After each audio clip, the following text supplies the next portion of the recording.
sebenarnya di manakah letak keberhasilan pendidikan karakter.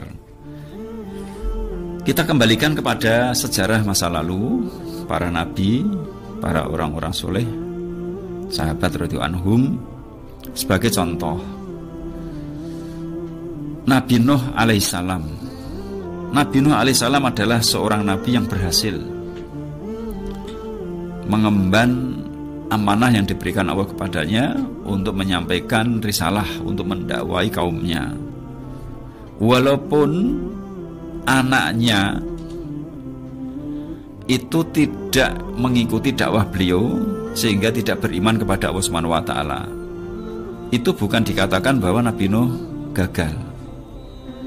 Termasuk Nabi Ibrahim alaihissalam, bapaknya tidak mengikuti milah atau agama Nabi Ibrahim alaihissalam, itu bukan dikatakan Nabi Ibrahim gagal. Sampai kepada Nabi Muhammad SAW, yaitu pamannya Abu Thalib tidak berpegang kepada agama yang dibawa oleh Nabi SAW, tapi tetap berpegang kepada agamanya Abdul Muthalib, sehingga beliau Abu Thalib meninggal dalam keadaan tidak beriman kepada Allah Subhanahu wa taala, tidak mentauhidkan Allah Subhanahu wa taala.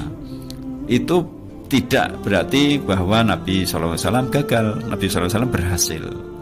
Termasuk dalam pendidikan karakter nabawiyah ini, apa ukurannya? Ukurannya ya dua itu, yang sebagaimana tadi dijelaskan, bahwa seorang ayah, seorang ibu, orang tua atau pendidik dikatakan berhasil dalam mendidik, itu bukan dinilai dari hasil, tapi dinilai dari prosesnya. Sedangkan proses itu didasari dua hal. Yang pertama adalah niat, semata-mata karena mengharap ridho Allah Subhanahu wa taala, yaitu ikhlas. Itu yang pertama. Tanpa adanya ikhlas, maka amalan itu tidak diterima dan gagal.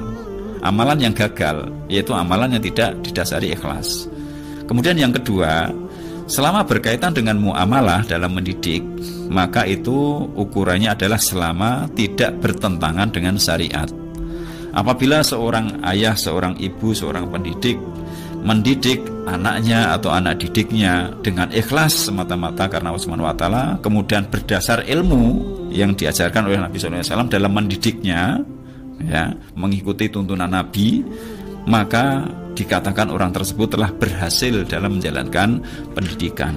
Karena nanti hasil itu bukan hak manusia, hasil itu adalah atas kehendak dari Allah Subhanahu wa ta'ala. Manusia tidak memiliki wewenang untuk menentukan hasil. Manusia hanya berusaha, ya, hanya berusaha saja, sedangkan hasilnya adalah merupakan kehendak Allah Subhanahu wa ta'ala.